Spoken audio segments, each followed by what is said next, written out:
سورہ صاد آیت نمبر 40. اعوذ باللہ من الشیطان الرجیم. بسم اللہ الرحمن الرحیم. ہم دیکھ رہے تھے کہ سورہ صاد میں ہمیں جو انبیاؤں کے قصے بتائے گئے اور فقط وہ اس لیے بتائے گئے کہ اس سے نصیحتیں حاصل کرنی تھی. اور اگر آپ کو یاد ہو تو بات شروع ہوئی تھی کہ اے محمد صلی اللہ علیہ وسلم اصبر، یعنی آپ صبر سے اسٹیبلٹی کے ساتھ اپنے موقف پر جمے رہیے.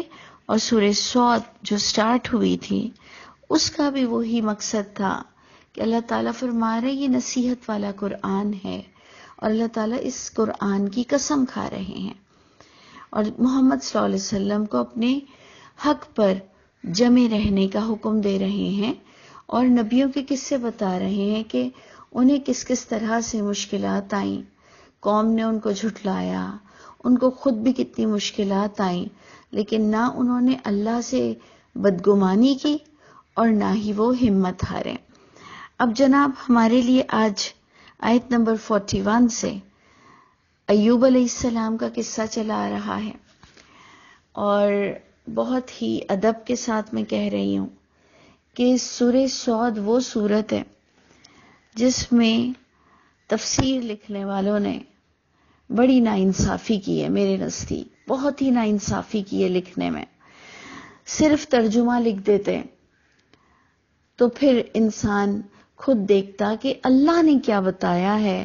جو تفسیریں آ رہی ہیں اس کے پیچھے شان نزول یا ان کے قصے، اس میں کتنی ملاوٹ ہے.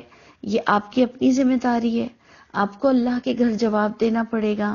اب ہم پھر حضرت ایوب علیہ السلام کا قصہ پڑھیں گے جس کی اگر تفسیر پڑھ لی جائے تو بڑی ہی شرمندگی ہوگی کہ کیا ہمارے بڑے ایسا بھی لکھ سکتے تھے.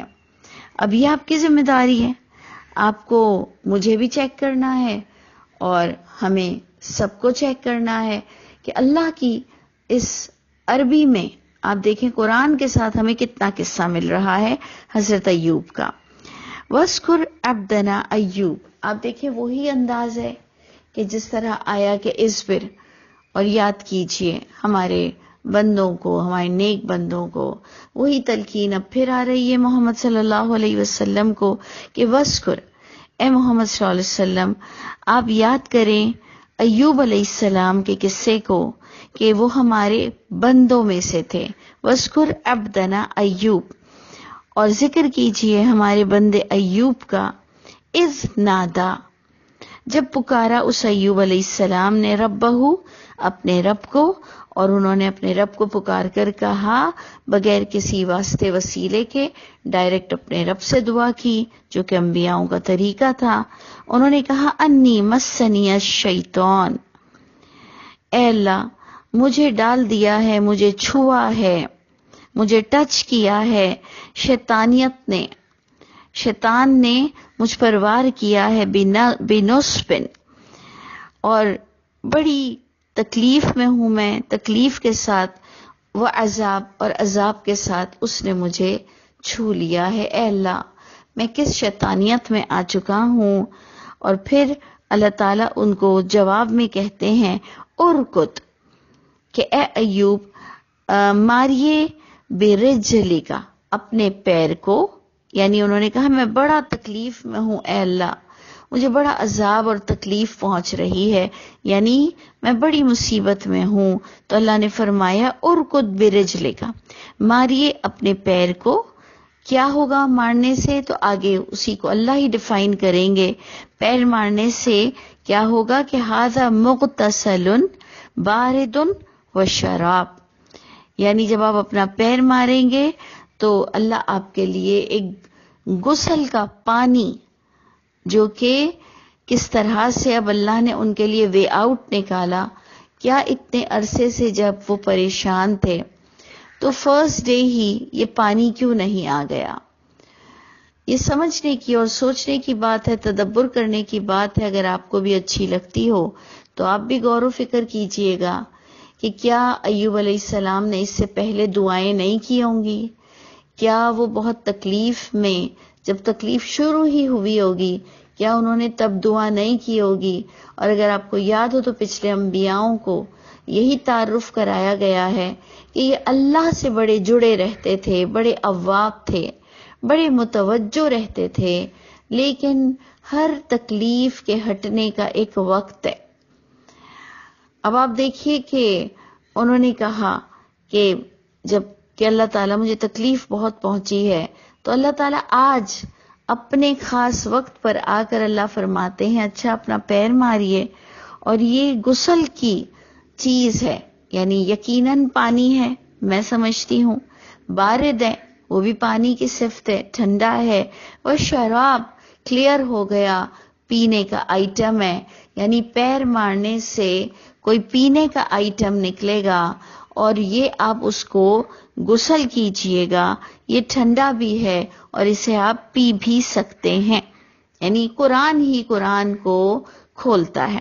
اور پھر آگے جو انہیں تکلیف میں جو مسنگ چیزیں ہو گئی تھیں وہ بھی ہمیں بتایا جا رہا ہے، وَوَهَبْنَا لَهُ أَهْلَهُ، اللہ تعالیٰ نے جو ہمیں بتا رہے ہیں، اور عطا کیا ہم نے اس ایوب کو اہلہ، اس کی فیملی بھی عطا کی، وَمِثْلَهُمْ، اور فیملی کی طرح اور بھی ان کو بہت کچھ عطا فرمایا، مَعَهُمْ رَحْمَةً مِنَّا، یعنی اللہ نے انہیں پھر سے شفا بھی دی، اہل بھی دیا، اس مثل کی بہت سی اور آنکھوں کی ٹھنڈک بھی دی، بہت کچھ اللہ نے عطا فرمایا، اور وہ رحمت بنا، رحمتم منا، وہ ہمارے پاس سے انہیں رحمت نصیب ہوئی، وذکر، اور یہ ایک نصیحت ہے لِأُولِي الْأَلْبَابِ، عقل والوں کے لیے۔ اب ہم نے نصیحت نکالنی تھی، اگر ہم عقل والے ہیں، اگر اللہ تعالی ہم سے مخاطب ہے، اگر قرآن پڑھنے والا یہ سمجھتا ہے کہ اللہ اس سے مخاطب ہے اور اللہ نے اسے سماعت بصارت دل دے کر اولل الالباب میں شامل کیا ہے، تو اس کے لیے صرف سمجھنے کی چیز ہے کہ انبیاء کرام بھی تکلیف سے گزرتے ہیں اور وہ بہت سٹیبل رہتے ہیں، وہ اپنے رب ہی کو پکارتے ہیں، وہ کوئی شرکی عقائد نہیں جمع کرتے ہیں، اور اللہ ہی سے وے آؤٹ طلب کرتے ہیں۔ اللہ نے بھی انہیں اپنے کیلکولیٹڈ ٹائم تک، یعنی جتنا دن ان کو تکلیف میں اللہ کو رکھنا تھا، اللہ تعالیٰ نے انہیں تکلیف دی۔ کس وجہ سے دی؟ ہم نے آپ کو پچھلی بھی آیت بتائی تھی، پچھلی بھی بات میں ہم نے یہی کہا، تکلیف دو ہی طرح سے آتی ہے، یا ہم سے کوئی کوتاہی ہو جائے، یا ہمیں جو جنت میں جانے کے لیے کچھ دنیا میں ٹیسٹ دینے ہیں اور اس سے گزر کر ہی ہمیں جانا ہے۔ تو پتہ یہ چلا انبیاء کرام بھی بڑی تکلیف سے گزرتے تھے، اللہ ہی کو پکارتے تھے، ان کے پاس خود کے پاس کوئی گیپ کا راستہ نہیں ہوتا تھا، انہیں نہیں پتا تھا کہ میں پیر ماروں گا تو پانی نکلے گا اور مجھے شفا مل جائے گی۔ وہ خود بھی محتاج تھے کہ اللہ ان کو ان کی فیملی اور بھی اس جیسی بہت سی رحمتوں سے نوازے۔ یہ مجھے تو نصیحت نظر آ رہی ہے کہ وہ ٹوٹل اللہ کے محتاج تھے اور اپنے رب کو پکارتے رہتے تھے۔ اینی آگے جو آیت آ رہی ہے یہ تو ایک بات بتا دی گئی۔ اب جو آگے آیت ایوب علیہ السلام کے لیے آ رہی ہے، اس پر میں کہہ رہی ہوں کہ بڑی ہی بے دردی کے ساتھ یہ قصہ بتایا گیا، مسلمانوں کی عزت کو خاک میں ملایا جا رہا ہے۔ جب یہ قصہ بتاتے ہیں ایوب علیہ السلام کا، کہتے ہیں کہ جی ان کی بیوی بڑی خدمت گزار تھیں اور وہ بڑے چڑچڑے سے ہو گئے تھے، استغفر اللہ۔ ایک طرف بیوی کو خدمت والا بھی بتا رہے ہیں کہ بڑی ہی خدمت کرتی تھی، ایک طرف انہیں چڑچڑا بھی بتا رہے ہیں، ایک طرف یہ بتا رہے ہیں کہ انہوں نے غصے میں آ کر یہ کہہ دیا کہ میں اس بیوی کو 100 کوڑے ماروں گا، 100 بار ماروں گا۔ تو اللہ تعالیٰ نے بھی کہا کہ ہاں جی مار لو، ایسے کرو کہ اپنی قسم پوری کر لو۔ انہوں نے قسم کھا لی تھی، یعنی انبیاء کرام اتنے ہائپر، اتنے غصے والے، اور اپنی بیوی کو وہی لونڈی، وہی غلام، وہی استغفر اللہ، بڑا ظالم پورٹرے کیا گیا کہ بیویاں خدمت کر رہی ہیں اور نبی قسم کھا رہے ہیں کہ میں تجھے ماروں گا۔ اور پھر مزے کی بات یہ ہے کہ حضرت ایوب کو صابرین کہا جاتا ہے۔ بڑی مزے کی بات ہے، اور بے شک میں اگری ہوں کہ حضرت ایوب بڑے صابر ہوں گے. ایک صابرین شخص جس کو آپ پورٹری کر رہے ہیں، آپ دکھا رہے ہیں، دنیا کو بتا رہے ہیں کہ ایوب علیہ السلام بڑے صابرین تھے، اور ایک طرف ان کے ہی صبر کے خلاف بڑی ہی بے تکی بات کر رہے ہیں کہ بیوی بھی بڑی خدمت گزار تھی، لیکن انہوں نے چڑچڑے پن میں کہا کہ میں تمہیں 100 بار ماروں گا. تو اللہ نے بھی کہا کہ اپنی قسم مت توڑیے اور تنکے کا گٹھا بنائیے 100 تنکوں کا، اور پھر ایک بار اس کو مار ضرور دیجئے. اتنی تو بے وقت ہے عورت کہ اگر ایک مرد کہے میں ماروں گا تو اس کی کوئی زر خرید غلام ہے، اس کے کوئی بھائی بہن ماں باپ کوئی ہے تو نہیں، نکاح کر کے ایسا لگ رہا ہے بیچ دیتے ہیں ہم مردوں کو، کہ اگر وہ قسم کھا لیں کہ میں تجھے 100 بار ماروں گا تو اللہ بھی کہہ رہے ہیں اچھا مار لے. یہ عزت ہے عورت کی. یہ ہم بیٹیاں دیتے ہیں کسی کو کہ وہ اگر قسم کھا لے تو مار ضرور. اللہ بھی کیا یہ کہیں گے، جبکہ سورہ تحریم میں اللہ تعالیٰ بتاتے ہیں کہ محمد صلی اللہ علیہ وسلم نے بھی کوئی قسم کھا لی تھی اور وہ اللہ کے نزدیک حلال تھا اور انہوں نے اسے اپنے اوپر حرام کر لیا. اللہ نے کہا آپ قسم توڑیے، کیونکہ محمد صلی اللہ علیہ وسلم کو بھی کہا گیا آپ کو بھی اتھارٹی نہیں حرام کو حلال کرنے کی اور حلال کو حرام کرنے کی. تو اے محمد صلی اللہ علیہ وسلم آپ اپنی قسم کو کھولیے، اس کا کفارہ دیجئے، اس کو توڑیے. لیکن ایوب علیہ السلام کے لیے اللہ تعالیٰ کہہ رہے ہیں کہ جی اگر آپ نے بیوی کو مارنے کی قسم کھائی ہے تو ماریے. اللہ اکبر کبیرہ. میں پھر اللہ کو گواہی دے رہی ہوں کہ یہ بالکل جھوٹ کا پلندہ ہے. اس میں نہ بیوی آ رہی ہے. اگر آپ ایمانداری سے، اگر آپ کو بیسک عربک آتی ہے تو بیوی کا کوئی وجود ہی نہیں آ رہا ہے، کوئی مؤنث آ ہی نہیں رہا ہے، کوئی ایسی سٹوری نظر ہی نہیں آ رہی ہے. بخدا میں قسم کھانے کو تیار ہوں اپنے متعلق ایمانداری سے. میں بہت ذمہ داری سے یہ بات باقاعدہ پوری دنیا تک یہ کلپ پہنچانے کی کوشش کروں گی کہ اگر آپ مجھے فیڈ بیک دے سکتے ہیں تو ضرور دیجئے گا. مجھے بتائیے گا کہاں لکھا ہے کہ آپ کا دین اسلام جو کہ پچھلے دین کو تصدیق کر رہا ہے، کہاں لکھا ہے کہ اس طرح کی قسمیں کھاؤ اور پھر ان قسموں کو، ان غلط قسموں کو پورا کرو، اور بیوی بھی بیچاری مار کھانے والی ہوگی. وہ بتائے گی آپ کو اگر وہ سمجھدار ہوگی کہ اول تو نے میرے لیے قسم کیوں کھائی ہے، اور قسم کھائیے تو توڑ قسم. میں کوئی غلام لونڈی یا کیا ہوں کہ تو مجھے مارے گا؟ مار کر دکھا مجھے.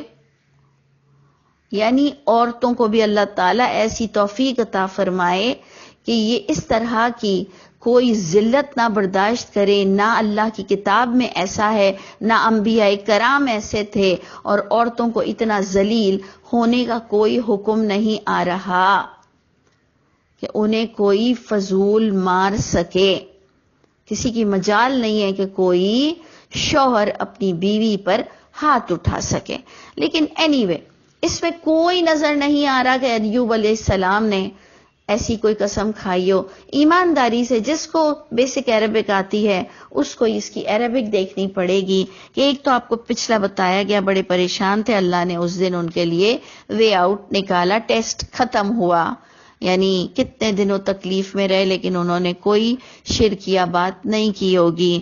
اینی وے اب جب ہم اس بات پر چلتے ہیں کہ وَخُذْ بِيَدِكَ دِغْذًا، خُذ کا معنی ہوتا ہے اور اٹھائیے، پکڑیے، اختیار کیجئے.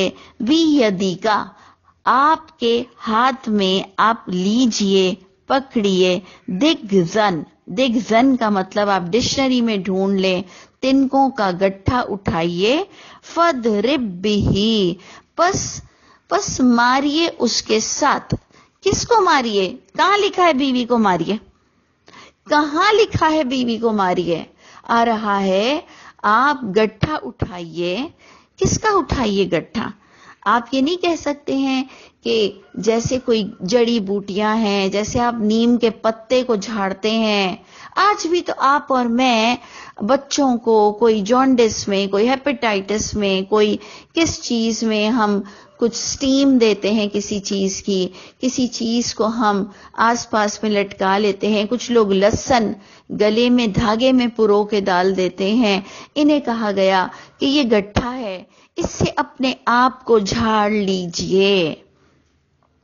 مجھے تو اور کچھ نظر نہیں آ رہا کہ یہ پانی ہے، اس سے آپ نہا بھی لیجئے، اس کو آپ پی بھی لیجئے، اور یہ گٹھا ہے، اس سے آپ اپنے آپ کو جھاڑ بھی لیجئے، جھٹک بھی دیجئے. ولا تحنس، لوگوں نے کہا اور قسم نہ توڑیے. کس نے آپ کو بتا دیا کہ بیوی کو مارنے کی قسم کھائی تھی؟ یعنی کیوں ہمارے دماغ گندے چلتے ہیں، یا ولگر چلتے ہیں، یا دین کی بدنامی والی باتوں کی باتیں ہمارے دماغوں میں آتی ہیں؟ کس نے کہا کہ ولا تحنس میں صرف یہ 2 لفظ میں آپ پوری سٹوری لا دیں؟ آپ کو اللہ کے گھر جواب نہیں دینا، مرنا نہیں ہے. جس نے لکھا اس نے تو لکھا، جس نے پڑھا اور جس نے غلط پروموٹ کیا اور جس نے غلط سمجھا، اسے بھی اپنی ناقدری پر جواب دینا پڑے گا. جو اللہ فرماتے ہیں میں نے تمہیں سماعت بصارت دل دیا، لیکن بہت قلیل لوگ تھے جنہوں نے اس کا صحیح فائدہ اٹھایا. 1-2 لفظ میں ولا تحنس میں آپ کو کوئی رائٹ نہیں ہے، آپ کو اجازت نہیں ہے کہ آپ اتنی بڑی سٹوری بنا دیں کہ مت قسم توڑیے گا. کیا قسم نہ توڑیے گا؟ ایک ترجمہ تو آ رہا ہے تحنس کا معنی قسم توڑنا، اور لا آ رہا ہے قسم توڑنا نہیں ہے. اور ایک ترجمے میں آپ خود ڈکشنری اٹھائیے اور حنسا تحنس، اس کا آپ ترجمہ دیکھیے کہ اے ایوب، آپ کوئی طرح سے بھی کوئی غلط ورشپ، کوئی غلط عبادت، کوئی اپنے عقیدے میں دراڑیں نہ ڈالیے گا. آپ اپنے موقف پر، اپنے عقیدے پر سٹیبل رہیے گا. اگر آپ یہ بھی بات کو سارٹ آؤٹ کر لیں کہ آپ پانی بھی ہے آپ کے پاس، آپ اپنے ان چیزوں کو جھاڑ بھی لیں، جو آپ کو تکلیف ہے وہ دور ہو جائے گی. اور اگر قسم نہ توڑیے گا تو ایک انسان قسم کھا لیتا ہے. اگر ہم نے کچھ انٹرپریٹنگ ہی کرنی ہے تو ہم پازیٹیوٹی کے ساتھ کریں کہ ایک شخص علاج کرا کے بہت تھک جاتا ہے. وہ کہتا ہے بھائی میں نے تو اب قسم کھا لیا ہے، میں نے تو اب کوئی ٹیبلٹ نہیں پینی ہے، میں تو اب کسی کے پاس نہیں جاؤں گا، بہت میں نے علاج کرا لیا، بہت ڈاکٹرز کے پاس چلا گیا، بہت میڈیسن پی لی، میں نے اب کچھ نہیں کرنا. تو اللہ کہہ رہے ہیں اوکے، مت کریں کچھ بھی، مت قسم توڑیں، اور یہ دیکھیں آپ کے لیے پانی بھی ہے، اور یہ دیکھیں آپ اس سے اپنے آپ کو جھاڑ بھی لیں. جب دوسرے سٹوری بنا سکتے ہیں تو میں کیوں نہیں بنا سکتی؟ آپ کیوں نہیں بنا سکتے؟ آپ کوئی پازیٹیو بات کیوں نہیں سوچ سکتے ہیں؟ آپ اس قصے کو کچھ اور کیوں نہیں سمجھ سکتے ہیں؟ کیونکہ اللہ تعالیٰ نے انہیں کہا ہے نعم العبد، بہت ہی بہترین بندے تھے. ہم کیوں لائیں گے انہوں نے بیوی کو مارنے کی قسم کھائی، اور بیویاں کیوں مار کھائیں گی اپنے شوہروں کی؟ مطلب مجھے تو سمجھ نہیں آتا ہے کہ ایسا آپ کیوں بتا رہے ہو. یہ جائز کرانے کے لیے کہ انبیاء کرام بیویوں کو مارتے تھے تو ہم بھی پٹیں اور اسے سنت سمجھ کر پٹ لیں. تو ایسی کوئی خوش فہمی کا کوئی شکار نہ ہو. اللہ نے ہم سب کو سماعت بصارت دی ہوئی ہے، نہ انبیاء کرام کا یہ طریقہ تھا اور نہ ہی ایسی قسمیں کوئی پوری کرنی چاہیے. اور خود محمد صلی اللہ علیہ وسلم نے اگر کوئی قسم کھا لی تھی، انہیں توڑنے کا حکم آ رہا ہے اور یہاں جوڑنے کا حکم آ رہا ہے کیا؟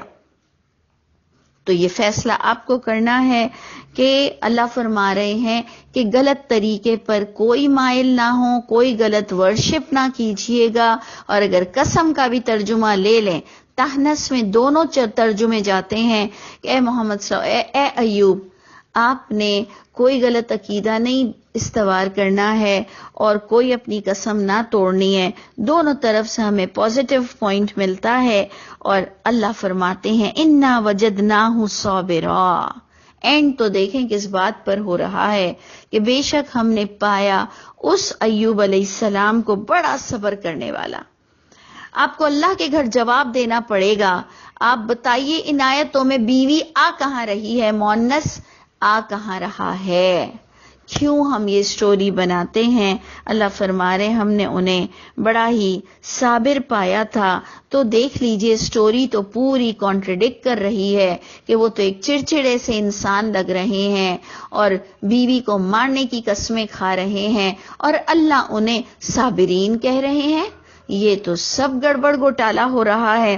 اللہ فرماتے ہیں ہم نے انہیں صابر پایا، نعم العبد، بڑے ہی بہترین بندے تھے، انہو اواب، بے شک وہ بڑے اللہ سے متوجہ رہتے تھے، وہ اللہ کو ہر پل یاد رکھتے تھے، وہ کبھی اپنی ذات سے اللہ کو بھولتے نہیں تھے، اور جو بھول جاتا ہے وہی چڑچڑا ہوتا ہے، وہی بدتمیز ہوتا ہے، اور وہی غلط بات منہ سے کہہ سکتا ہے۔